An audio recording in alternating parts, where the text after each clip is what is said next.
رزق و روزی به دست کیست؟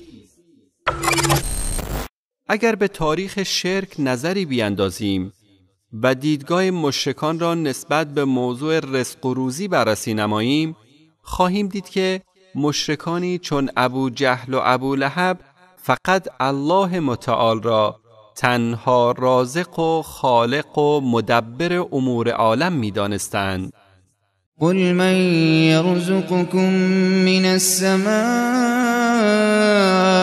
والأرض أم من يملك السمع والأبصار ومن يخرج الحي من الميت ويخرج الميت من الحي ومن يدبر الأمر فسيقولون الله فقل أفلا تتقون.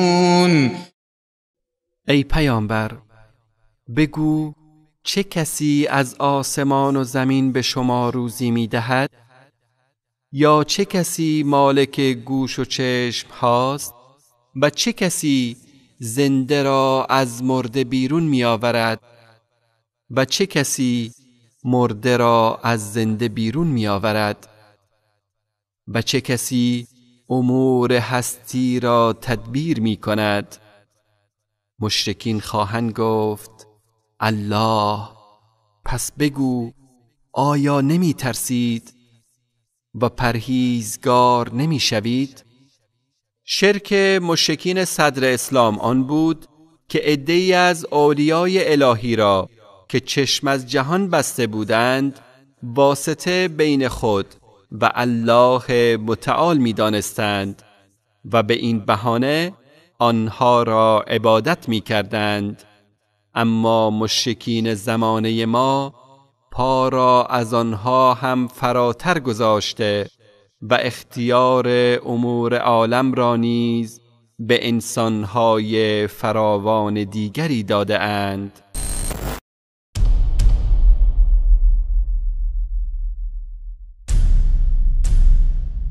ببالید شما به خودتون بالاترین جایی که در کنار این حسینیه و این مرکز نشستید. برای چی این مجلس تشکیل شده؟ این مجلس برای حضرت زهرا سلام الله علیها است. ایامی که تعطیله، چرا مقیداً 5 شب مجلس تشکیل بشه؟ حتما در این مجلس حضور باشه. خیلی مهمه.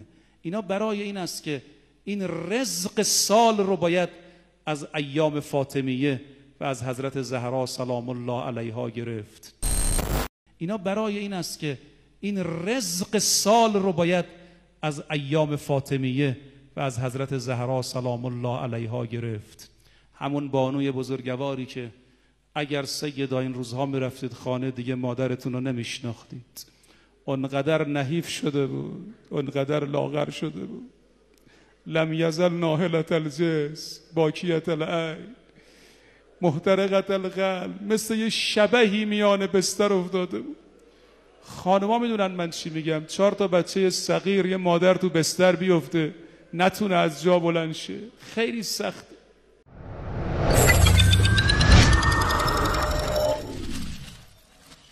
آنچه این آخوند رافضی در محضر رهبر رافضیان جهان علی خامنه ای مطرح می کند سراسر تناقض و دوگانگی است. او مدعی است که در ایام عزاداری باید رزق سال را از فاطمه زهرا گرفت و در ادامه می گوید فاطمه زهرا نحیف و لاغر به مانند شبحی در بستر افتاده بود و نمی توانست از جا بلند شود.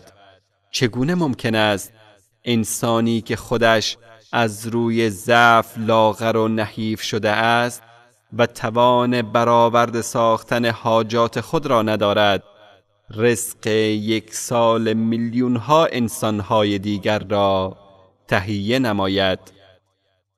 يا أيها الناس اذكروا نعمة الله عليكم هل من خالق غير الله يرزقكم من السماء والأرض لا إله